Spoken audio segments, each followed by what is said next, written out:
Okay, and here we go. Good morning, good afternoon, good evening. Welcome to BWTM Online in association with Round for Round Boxing, the new boxing game coming out on PC, Xbox, and PlayStation 4. Check them out, www.roundforroundboxing.com. If you haven't already, please subscribe to us on YouTube. If you do subscribe to us on YouTube, if you're already subscribed on YouTube, just double check and see if you are subscribed, because YouTube has been unsubscribing many followers or subscribers of other channels. So just double check and see you're subscribed to us. And even if you are subscribed, double check and see you'll click that notification bell and you're notified for every live show. Follow us on Facebook, BWTM Online. Follow us on Instagram, BWTM Online. Where else? Yeah, I think that's about it, really. Yeah, it's all there. So anyway, so where do I begin with this? Tyson Fury versus Tom Schwarz post-fight video. First and foremost, apologies. This video should have been done the night of the fight or maybe the morning, but I didn't stay up to watch Tom Schwarz, just being honest, and Tyson Fury. I didn't think the fight would go that long, and I thought Fury would have this fight.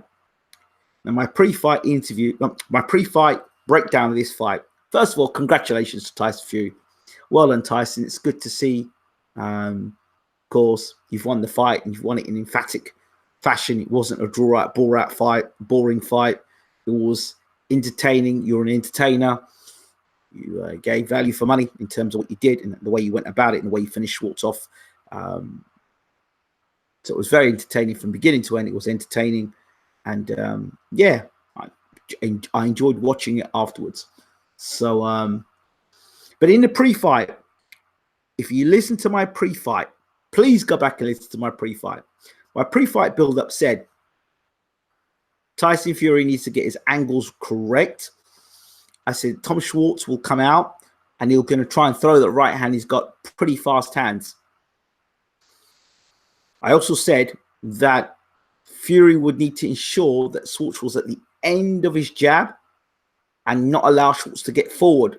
Schwarz came out in the first round chucking bombs, and Fury was nice, moving off the ropes very comfortably, just rocking back and forth, doing what he was doing, looking very in control, watching everything Schwarz could do, throwing his punches and just moving his head away. Very nice, very good. That was impressive at that level, and it was good. And we all know Fury is, I mean, Stevie Wonder can see that Tyson Fury is a skilled boxer and has got good boxing ability. But in my pre-fight, I said Fury needs to get his angles right. And I also said that Tom Schwarz is effective coming forward. Not sure about his back foot game. And I was sure, look at the Gashi fight, as soon as Fury put him onto the back foot and laid him up against those ropes, that I said that Schwarz was the type of guy that would fold. Go back and listen to my pre-fight. I said Schwarz is the kind of guy that would fold. Boxing's come with patterns, and how I knew that Schwarz would fold is what happened with the Gashi fight. So I'm thinking to myself, if Tyson lands on this Tom Schwarz, he's not the guy. He'll stop this guy. As long as Fury puts him on the back foot, he'll stop him. And I thought that Fury had enough skills for that to happen. And thank goodness we didn't have any drama with Tom Schwarz, or we didn't have a repeat of AJ and another Brit coming to America and falling apart. It was great to see, not just for world boxing, but for British boxing. We've got a British guy coming out to America doing the business and entertaining as well.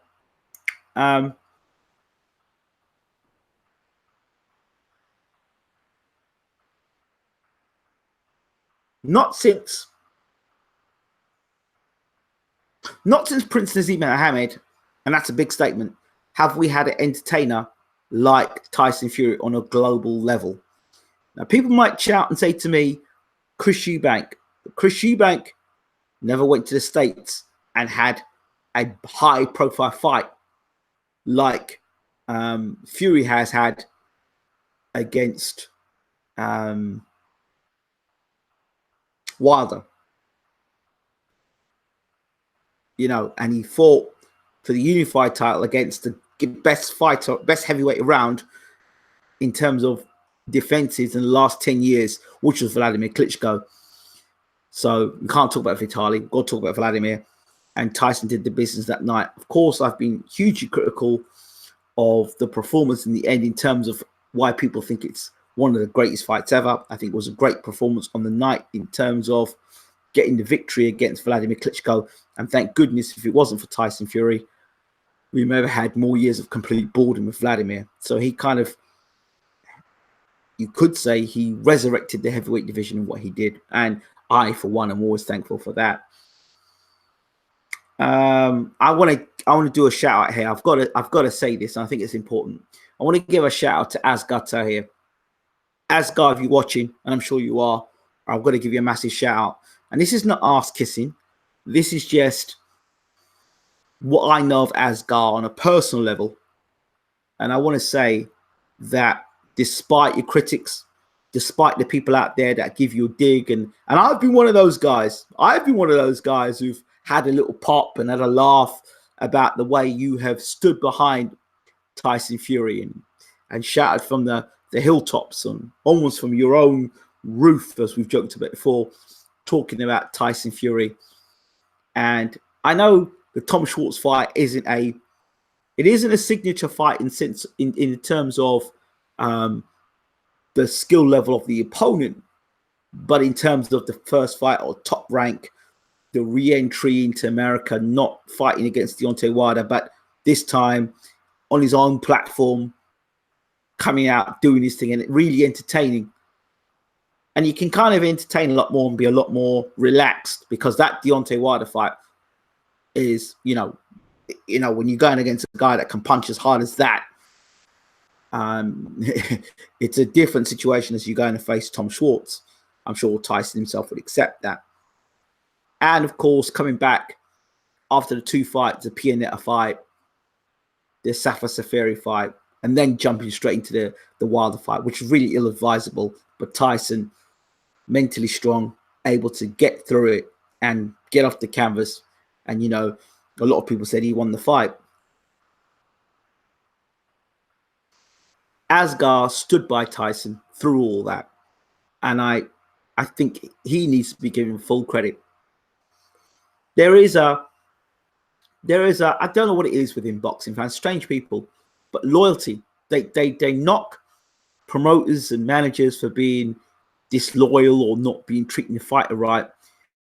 But people who stick by people, good character, people of good character, seem to get knocked by a lot of people on social media.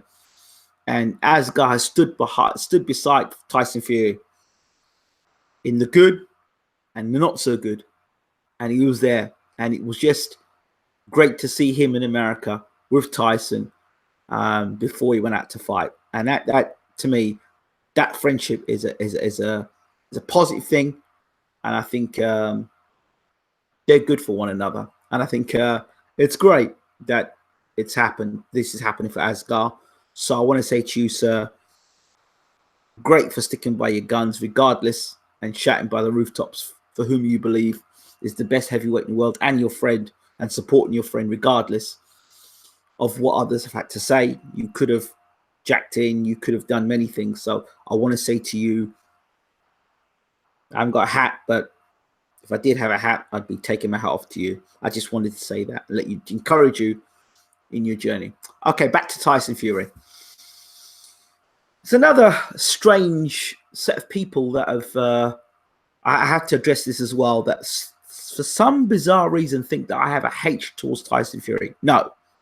No fighter should be given preferential treatment, no matter what interviews you've done or you haven't done interviews with them. You just have to judge fighters on what they do and what they can't do, and try and be as balanced as possible. Where people come out and make ridiculous statements about how I hate this person and I hate that person, I'm not the kind of person to go around hating people. It's not my character. It's not the way I operate. And I don't have enough time in the day to sit down and hold such hate. I've got a life, you know, and I haven't got time to sit down and hold hatred in my, oh, I hate that guy. What's Tyson Fury ever done to me for me to hate him?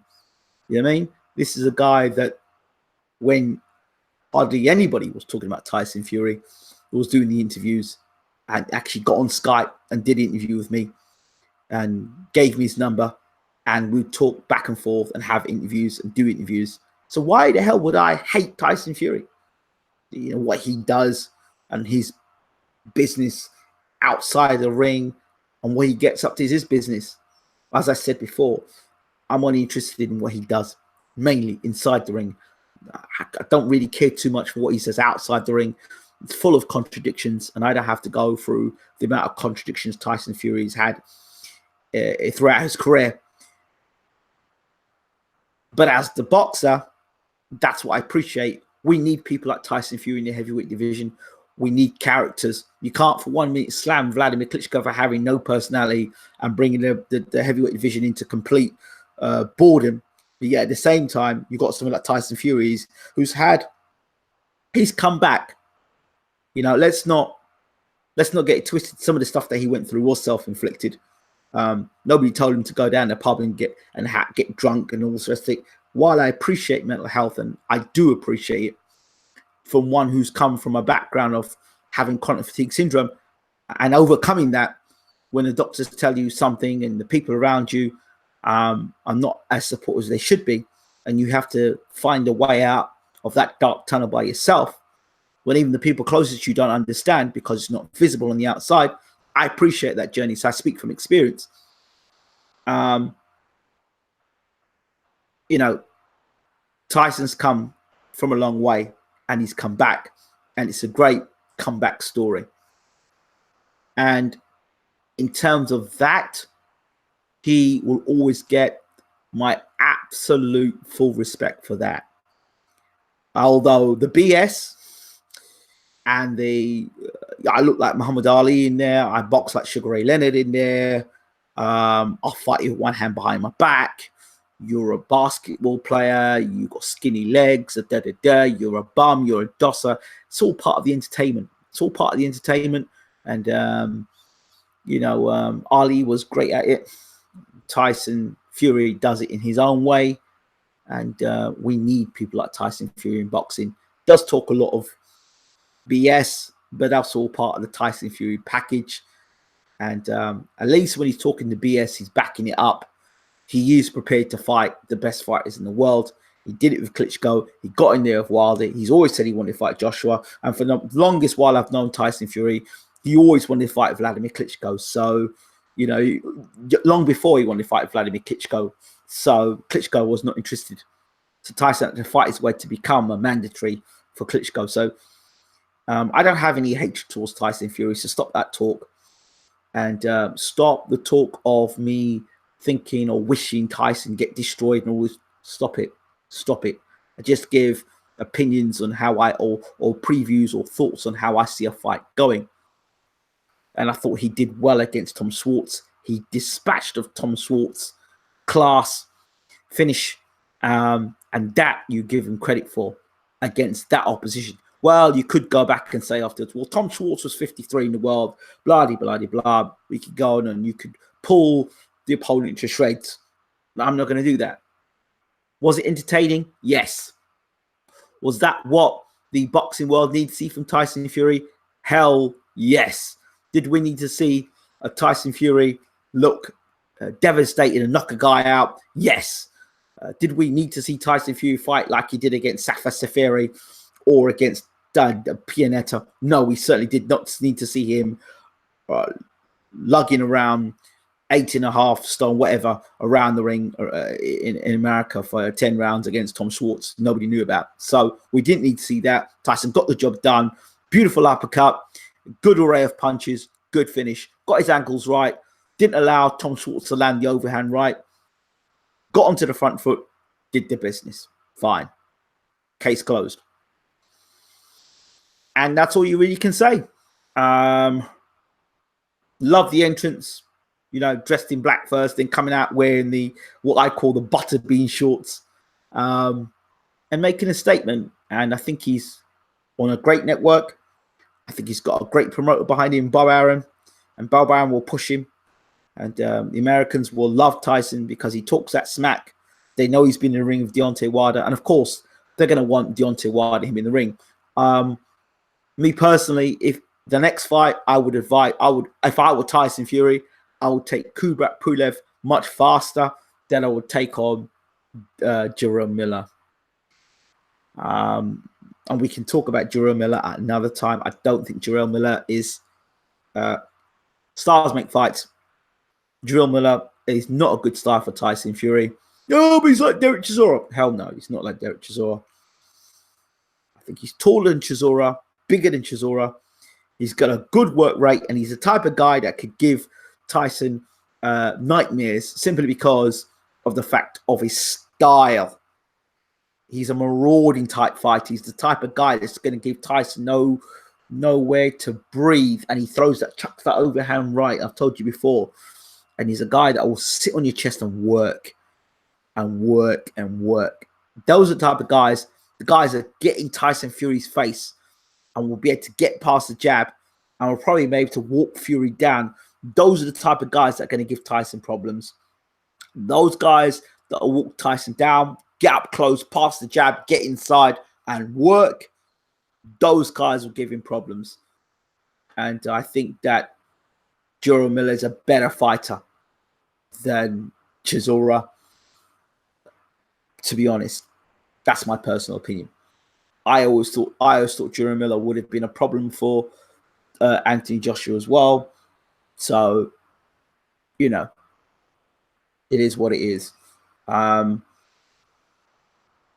not saying Jerome Miller would beat Tyson Fury. I just think stylistically, it's not the sort of fight he needs. I think Kubrat Pulev would be better to have. I mean, press conference wise, hell yeah. Jerome Miller, Tyson Fury, that's going to be an absolutely cracking press conference. One-liners left, right, and center.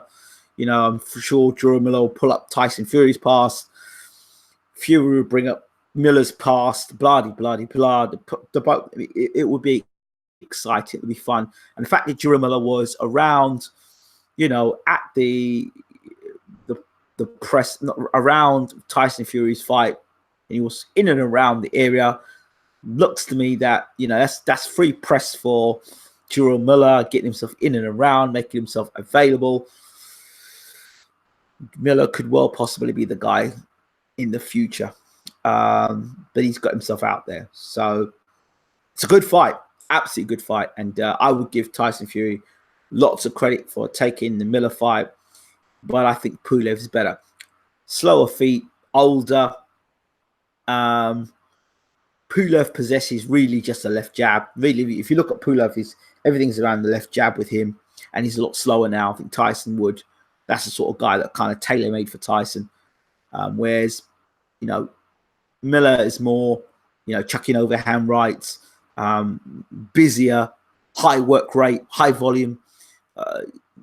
You know, that's the sort of guy you really want to be messing around with, and chucks that overhand right, which I still think Tyson's vulnerable to. Again, the stuff on the ropes Tyson was doing was fantastic against Tom Schwarz, but you don't have to go too far back to see Tyson being knocked down twice by Deontay Wilder, and fighters fighting patterns. And where Tyson's got knocked down is where he's lost concentration. Didn't lose concentration, was on the ball against Tom Schwarz again, but it was only a 2-round fight. I do still have reservations about Tyson in fights where his concentration tends to wander. But that's with any sort of genius that happens as well. But we do need Tyson Fury to be fighting like that and putting on performances like that, because the comparisons between him and Wilder will continue. Tyson's an entertainer through and through. Probably the best entertainer in the heavyweight division. But Deontay Wilder's the most explosive heavyweight division. Two different types of auras, two different types of styles. Tyson Fury could punch like Deontay Wilder. I think he would be the absolute complete package. The absolute complete package. But he doesn't punch with the same sort of power as Deontay Wilder. And there was nothing to suggest that Tom Schwarz wouldn't have folded based on the Gashi fight. So I think I've said enough there. Again, congratulations to Tyson Fury. A great win for him in terms of his coming out party in America. And nothing for me but praise for that sense, and for building a future fight with Wilder, and for building a future fight with Miller in America. So that's how you make an American debut. You know, and I mean, when I mean American debut, yes, he fought against Wilder, but American debut based on being with, you know, not Showtime, Top Rank, and being there with ESPN. That was what you call a welcome to America. So Top Rank, Arum, and Fury did it the right way. I guess someone up ones for Tyson Fury and his fans and his supporters. This has been BWTM Online. We're out. Thanks for watching. Oh, I've got comments in the comment section. I can't leave you like that. Hello. Sorry about this. Didn't see your comments in the comment section. I'm busy chatting on. Maybe it's not the end. How rude of me. Very, very rude of me.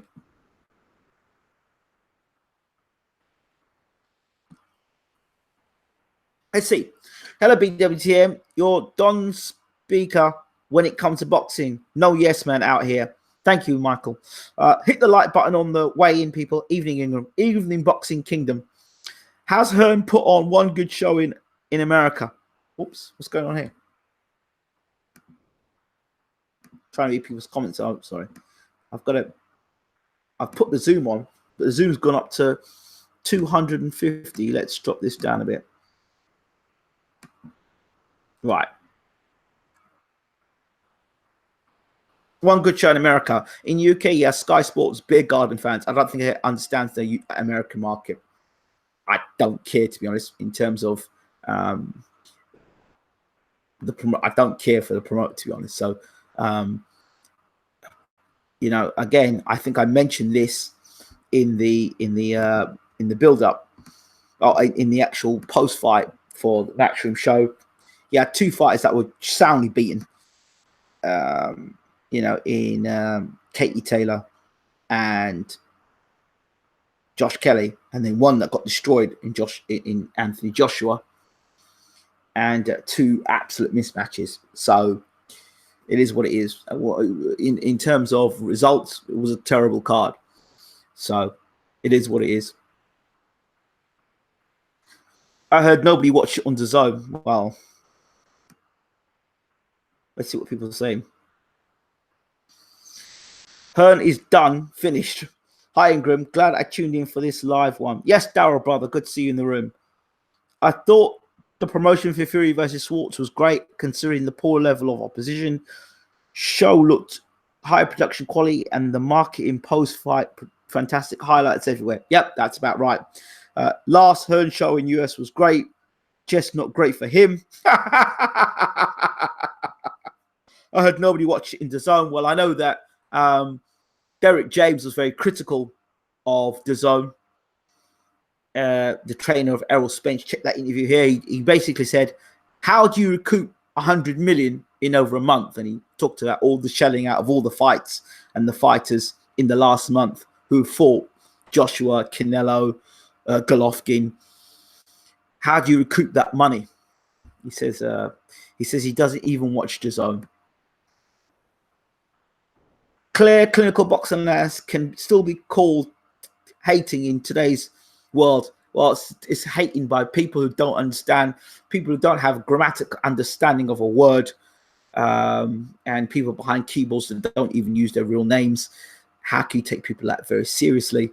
I don't. So for those who want to listen and want to listen to what we have to say and understand boxing or want to learn about boxing, then hey, great. Don't have to listen to me. You've got James Elibashir, who I think is the best coach in the world, or if not the best, one of the best in the world. And we get regular analysis from him. So, you know, you don't have to listen to him. There are other trainers that come on board and listen. Derek James with Errol Spence. Peter Fury's been on the channel. Abel Sanchez has been on the channel. Tommy Brooks has been on the channel. So many trainers. Don Charles has been on the channel. So, we've been really abundant on this channel, or BWTM, and we really had some really good, insightful either boxers or trainers or managers or promoters on this channel. So we're really thoughtful and thankful for that. People will hate regardless. You just have to keep your vibrations high and focus on what you do rather than what they're about. John Miller's a disgrace. I don't want to see that EPO monster anywhere near a ring. Oh, I'm sure he'll be back. I remember Nazim Richardson telling Steve Cunningham to hit Fury when he started doing his pop, pop, pop punch combination. Okay. W. Riley is all this praise to Fury, former cokehead fighting a punch bag. Many in the US are disgusted and not buying it. Yeah, I understand. For anybody and everybody, you can pull them apart, right? You could pull Deontay Wilder apart and you could say, oh, well, what he did back in the day with whatever happened at the hotel room with that girl, you could pull him apart about that. You could pull him apart about the stuff with him saying he wanted to kill someone. You can pull Tyson. You could pull anybody apart if you really want to. I mean, but for the benefit of the heavyweight division, we really do need to kind of stick together on this. In terms of my personal opinion, we need to stick together on this and more unity. We need the heavyweights fighting one another. Foreman, Ali, Fraser, Norton. These guys all fought one another. The Fab Four, they all fought one another, and we got some great fights. And we need to kind of stick together and support the heavyweights we've got of this area, because we ain't got nobody else. There ain't nobody else coming up any fast now that we can say, well, we can, these guys need to fight one another. They're the four, Fury, Joshua, Wilder, the three, Fury, Joshua, Wilder. They're the three that we talk about all the time. They're the three we want to see fight one another, and let's just get them to fight one another soon. We can, put to bed all the conspiracy theories, or put to bed all the thoughts of who we think will win, when we can actually see them fight. It was great to see the super fight between Fury and Wilder. Long may we continue to see fights like that. So if Arum and Warren and Heyman are prepared to work together to make Fury Wilder 2 and Fury Wilder 3, hey, I'm happy with that. If Hearn and Arum are prepared to work together to get Joshua versus Fury, great. Let's see it happen. Let's see that happen. If we're gonna get Wilder versus Joshua still, let's see it happen. Let's see these big fights happen. So as I said, we can rip people's characters apart, and he's a cokehead and he's a drug. We could, but for the sake of boxing, because if that's the case, then I don't think anybody would be boxing. Well, Joshua's got a criminal record, and Tyson's a cokehead, and Miller's a this, and Deontay Wilder's a that. We wouldn't have much boxing around. So I guess we got to kind of keep. I get what people are saying, but at the same time, you know what I'm saying. Yeah, it was a debut in America under Top Rank. So unless you think it wasn't a debut under Top Rank, well, I think it was a debut on the Top Rank. Fury let off a lot of jabs with a bent arm. Not great to work. Not great to work out distance. Okay, fine, that's great, but he got the win. And that's all I care for. He got the win. That's what people are saying. AJ said the rematch on November. I hope not for Matchroom service. They need to make sense. Well, anyway, if they want to continue to do what they're doing, then fine. Just to say, lastly, I really appreciate the channel, Ingram. There is nothing else like it of quality, and I learn loads from it as a lifelong boxing fan. Thank you very much. Warrington Galahad, thoughts, Ingram?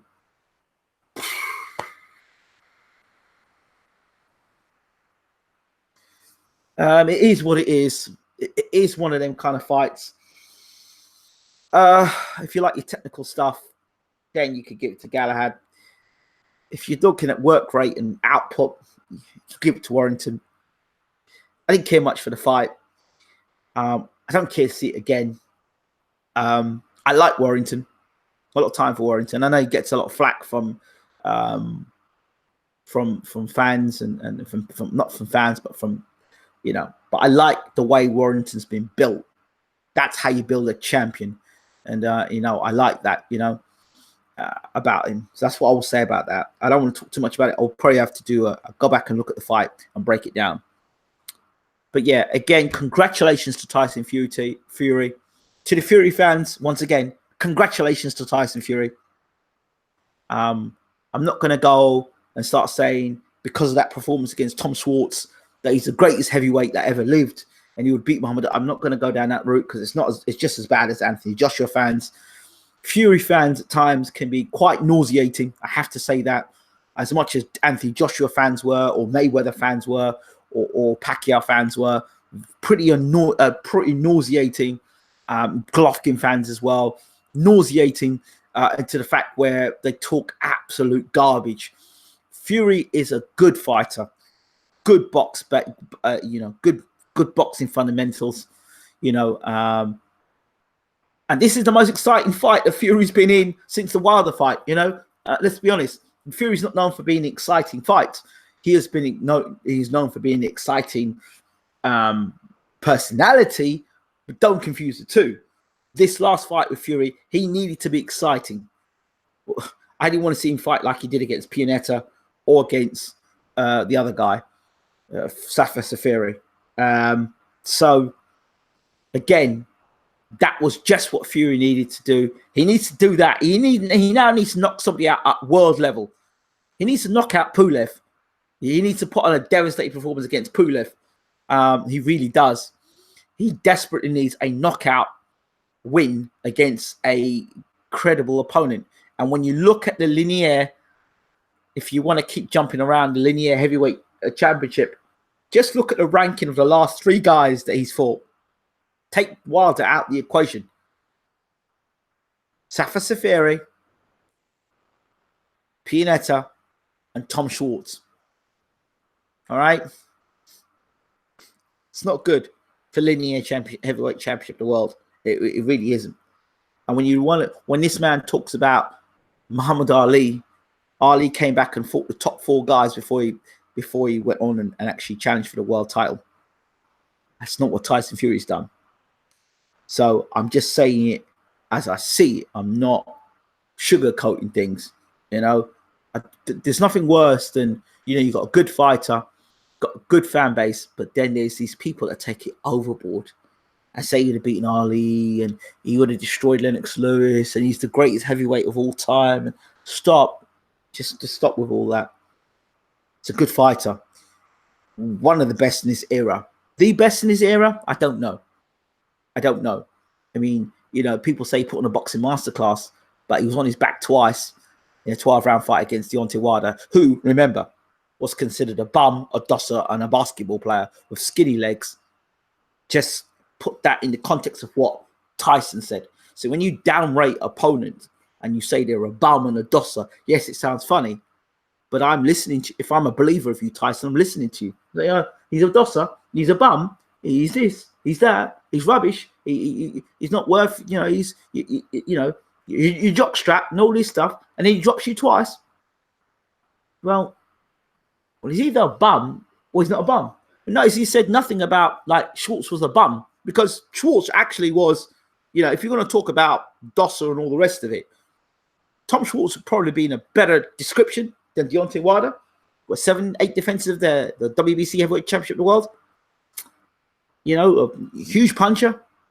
You know, you need to give him a little bit more credit, a bit more respect. Now, Fury's saying he's a big puncher. Well, you can't say he's not a big puncher because you've been dropped twice, almost knocked out in the second time round. So, you know, second time he got knocked down. So, really and truly, I just would like to see Fury just be a little bit more respectful of his opponents, because when you're calling people dossers, it sounds great at a press conference and it's funny and it's hilarious. But when you're getting dropped by guys like that, by dossers, bad, hard, and almost knocked out by dossers, and you're scrambling to your feet by dossers, it's not the same. If you call a man a dosser and then you do what you did to Wilder like he did Schwartz. Yeah, all right. You're the man. You're the Mac. But you can't be walking around like the Mac, knocking out the likes of Tom Schwartz, but not be able to put guys away like Pianetta and Safa Safiri. And you can say, oh, well, it's because of the weight. Well, okay. Okay. But stick with that statement when you talk about weight now, because it was the weight, I felt, that kept Tyson Fury, allowed Tyson Fury to get up and absorb the shots from Wilder. If he comes in light, that's great. He may slip them punches. But Wilder he's never going to get as light as Wilder. And we know the reaction Tyson's body gives when he gets hit with a right hand by Wilder. We've seen the reaction. We see what happens. So it's a case of not if, it's when Wilder connects. And he'll connect because he connected before, he'll connect again. So because there's a different skill set. Better jab, taller, longer range, big puncher. So there are things that we need to look out and be mindful of when we listen to Tyson talk sometimes. Now for me, it's in one ear and out the next. When he's talking most, I just want to see fight. I just want to see you walking to the ring and fighting. All the rest of it is all entertainment stuff. And that's what Tyson is. He's probably one of the best entertainers we've got in global boxing today. He can do it. He can sing. He can dance. He can talk. He can promote. You don't need a PR team. He is the PR team, you know. So he knows how to. He knows, and he's got a little twinkle in his eye. And he's a smart cookie. Don't ever think Tyson Fury is dumb. He may say things sometimes that you think, what the hell are you talking about, bro? But he's a smart cookie, this man. A smart cookie. Boxing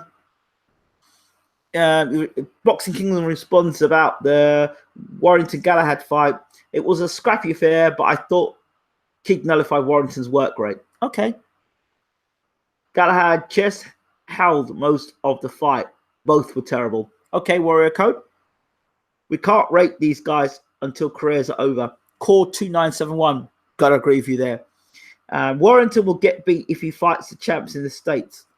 I think Warren's very smart who he'll push Warrington towards. I think they want to go towards Leo Santa Cruz. And I like Warrington because he's very adaptable. But we'll see. Tyson's last credible win was in 2015. Well, that may well be a case. Tyson uses linear as a market employee, makes a mockery out of it. I have mentioned this before, and people have not liked what I've said about it, but he's making the money where he can. So kudos to him for that. So-called linear champion. Well, yeah, I understand it. I get it. He's about making as much money as possible at a little risk. All talk is to fool the casual fans. Yep. Well, I have mentioned this before. I mentioned this back in his comeback. I mentioned it after the Pianetta fight. You know, I did mention this. The heavyweight division is thin at the moment. Fury, Wilder, Ruiz, Ortiz, Joshua. That's it at the top fighters. You also have to consider putting there White and Rivas, because if Rivas beats White, he's in the mix. So-called selling a fight, master salesman. He is indeed a master salesman. Darnell Jefferson, good evening to you, sir. Warrior Code, most of what comes out of Fury's mouth is for effective. Most of it believe the opposite of what he says. Oh, yeah, of course. It's so weird to read Tyson Fury's Instagram, Twitter comments after the last fight compared to when he was in the boxing wilderness. Such a contrast. Yes. Mental health, depression, those challenges can be won. It's very difficult. And it's a difficult thing. And I'm glad to see Tyson in the space he's in today. I really am. And I hope he really has overcome things and he's happy in his life. He seems to have a great relationship with Ben Davison, and good for him. So he's got 4 fights left with Top Rank. unless there's 2 fights with Wilder, who are the other 3 going to be? Pulev, John down the road, and Wilder. Fury's the master of mind games. He is indeed. Parker, Char, possible 2 of them. I can't see the Parker fight. No, I can't see him fighting Parker. But then, you know, him and Parker, you know what?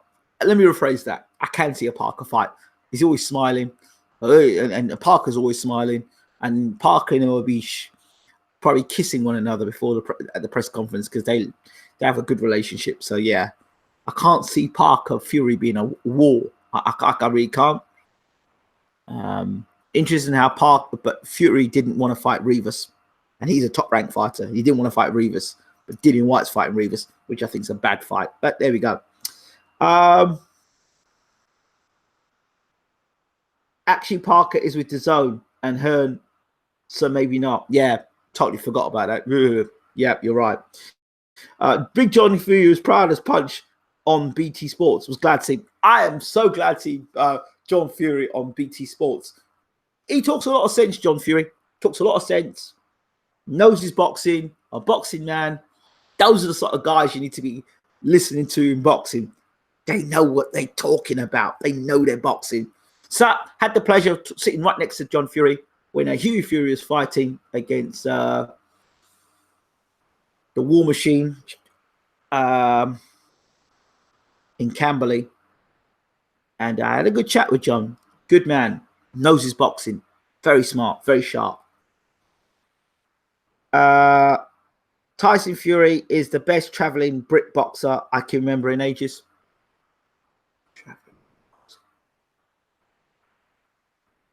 No, I'll have to argue you there, mate. Traveller or travelling? Travelling boxer, you've got to put Carl Froch up there.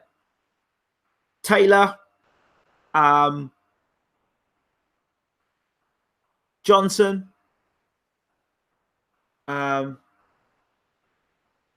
Yeah, I'd say Carl Froch. Carl Froch. Manuel Shaw would be a potential Fury opponent. Yeah, you can see that, can't you? I can see that as well, Daryl. Most of them don't do well abroad. Yeah, we did talk. I did talk about that in the pre-fight build-up to Joshua versus Ruiz. I said the horizontal heavyweight has always been over the British heavyweight scene until Lennox Lewis sort of broke that curse and broke the mold because most heavyweights left the UK, went to America. They said, bring a pillow with you because you're going to sleep. Bruno was that big hope. He went across to America, got flattened by Tyson. Although he put up a spirited fight against Tyson the first fight, it was all back to business with Tyson in the second fight. I always remember the first fight of Bruno. 2 things I remember. Him rocking Tyson in the first round, and then the 5th round where Bruno was helpless against the ropes and Tyson hit him with that murderous uppercut that took his head off his shoulders. Yeah. And then the rematch.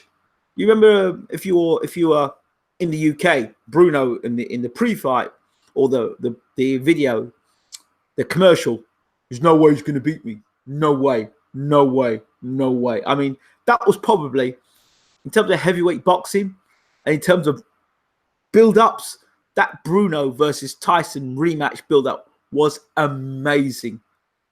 Ringside was at its best. The promotion for Bruno versus Tyson was amazing. If you can remember it, if you ever get a chance, get on YouTube, check it out, Bruno versus Tyson. You kind of still feel that you wish you were still tuning in to see the fight. You know the result now, but it was one of the best build-ups to a heavyweight fight. I don't think even Tyson, maybe Tyson Holyfield was a big one as well, but for different reasons. You know, they played it all off. That, you know, the Christian versus the Muslim, the good guy versus the bad guy. You know, the guy that raped the women and the Christian guy that basically was slept with a lot of women, but they never talked about that too much. Holyfield Tyson, great fight. Again, I remember the first one. I won a lot of money on that actually. Bought myself a nice gold gum shield and boxed with it. But yeah, just coming back to my point. I don't know where I'm going with all this, but yeah, marketing. Most of them not doing well abroad. Bruno, Herbie Hyde, even Lennox Lewis abroad. He got knocked out by Rackman. in South Africa. So, hey. Pulev ruled himself out recently in an interview. He wants to progress down his own IBF mandatory route. Good luck to Pulev on that. John Fury won't talk to Tyson team and won't answer any questions on Ben Davidson.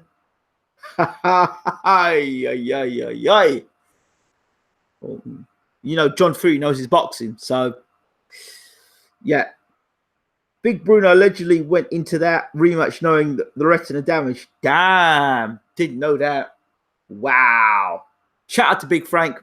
I was recently at Purley in Kent.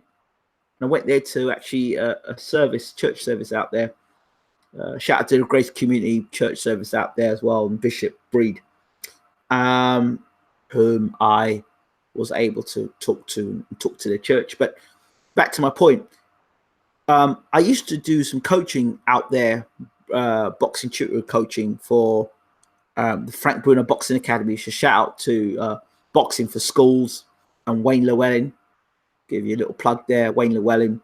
Boxing Schools doing great work in Kent and across London, in Bethnal Green, schools in Bethnal Green in East London. Yeah, so the connection to that is Frank Bruno and the Boxing Academy. Just want to give them a plug and a shout out. And of course, the Frank Bruno Boxing Academy that I was a part of at the start. Shout out to everyone still at the academy and still doing great stuff. And shout out to Big Frank. He's had a tough time. The fighter he is keeps going. You never know if Dave Allen beats Price convincingly. Bob Arum might get on the blower. Allen is what record number 20, LOL. Schwartz is number 50. You know the fight that I could still see happening? Tyson Fury versus David Price. Because people still want to see that fight to see what would happen if Price fought Fury. And no matter what you say about David Price and his chin and all the rest of it, it's that punching power. If Price were to go out there and literally blast Dave Allen out of there, right? If he were to knock Dave Allen out, then I could see Fury versus Price. I could see the fight happening. As crazy as it sounds, I could see that fight happening. The Prince was the best traveler to go States. Really? Really? What about last fight against Barrera? That wasn't good. Box rec number 20. England, have you been watching the World Cup? The West Indies got hammered today. Yeah, I noticed. What are they doing? Oh, I don't know. Would love to see Price v Fury. I think Allen beats Price, though. I think so, too. I would still love to see Price v Fury. Just one for the ages. What would have happened if Fury had fought Price? The whole amateur thing. Yeah, and this channel, unfortunately, has history with that. The Fury and Price. I won't go into it much. You'll have to do the research yourself. Franny Smith and Team Fury and all the rest of it. So, yeah. Right. I think I've said my bit. I didn't even come in here to talk that much about this, but yeah. Again, congratulations to Tyson Fury once again. And unfortunately, Tom, not so iron chin Schwartz, got swatted in 2 rounds. Good looking guy. Maybe we should do some modeling. Maybe even we might see Schwartz in the UK, maybe against Dave Allen or Martin Bacoli, or one of them type of guys. I can still see him. What about the Breedis fight? Breedis is listen, what did I tell you about Breedis? I told you Breedis is no joke.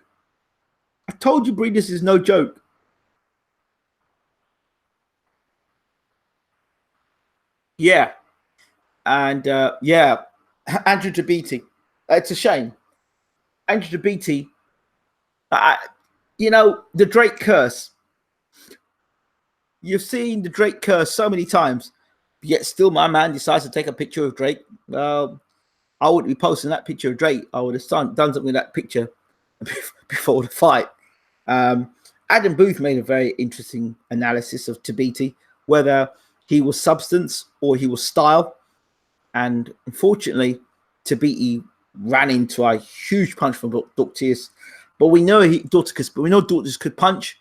So is that a reflection of, Mayweather wouldn't have got caught with a shot? Well, Mayweather did get caught with a shot similar to that by Shea Mosley, but that's why Mayweather's Mayweather, and Andrew Tabiti and everyone else that copies Mayweather gets knocked out. Mayweather, Ali, Roy Jones Jr. are single-handedly responsible for 75% of the knockouts you see today in boxing. Guys trying to copy their style instead of being original and being their style. Listen, you got to remember, these guys have got great hand-eye coordination. They're amazingly blessed, and they've known themselves since day dot. You trying to copy their style, you better hope you got good hand-eye coordination. You better hope you got good reflexes. You better hope you got good footwork. You better hope you're dedicated like they are, because you're going to get knocked out. You're just training to get knocked out, rather than you keeping your hands up and learning to box and keeping your chin down. You want to box like these guys. And some of these guys have been brutally knocked out. So you need to look at how they've been knocked out and think to yourself, well, I really don't want to get knocked out. Oh, well, Mayweather didn't get knocked out, but Mayweather copped a huge right hand by Mosley, and he's a puncher. And like I said, Tabiti got knocked out by a shot that was similar to Mayweather's and got laid out by a huge puncher. So I don't know whether that is a reflection of how good Andrew Tabiti is, or just how dangerous Dorticus is as a puncher. Fury promised Tom a fight on the bill. Can you do a top 10 best looking British fighters video, Ingram? I'm not sure. BWTM online.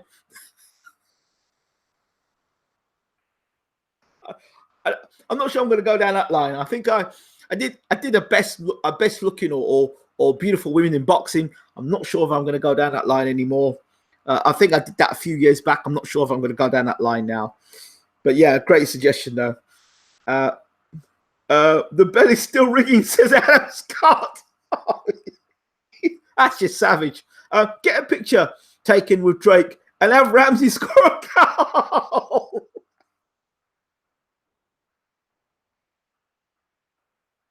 Yeah, I think I'll swerve Drake. Tabiti reminded me of Broner. Doesn't throw enough punches and looks like they happen to just go the distance. But Tabiti ran into a big right hand that night. Just got here. No notification shit. FIFA. Okay, Marky, do yourself a favor, mate.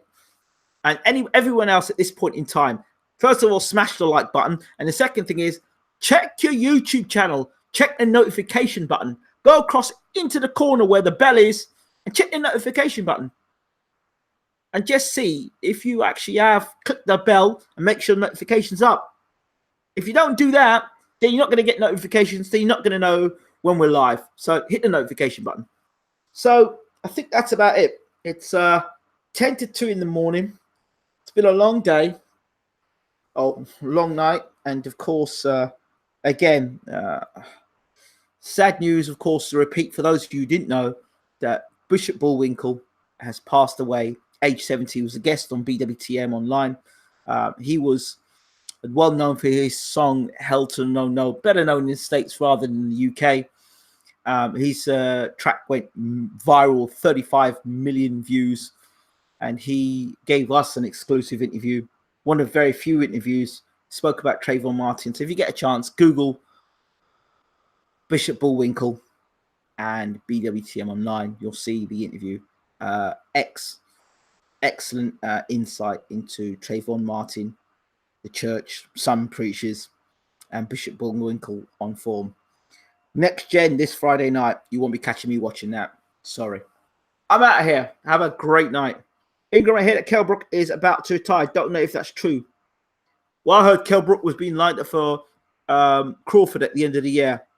When's Bashir on next? He was on 2 days ago with Ivan Habazan. Again, another exclusive. Check out the interview with James Ali Bashir talking about Anthony Joshua, the rumors of Joshua leaving Rob McCracken.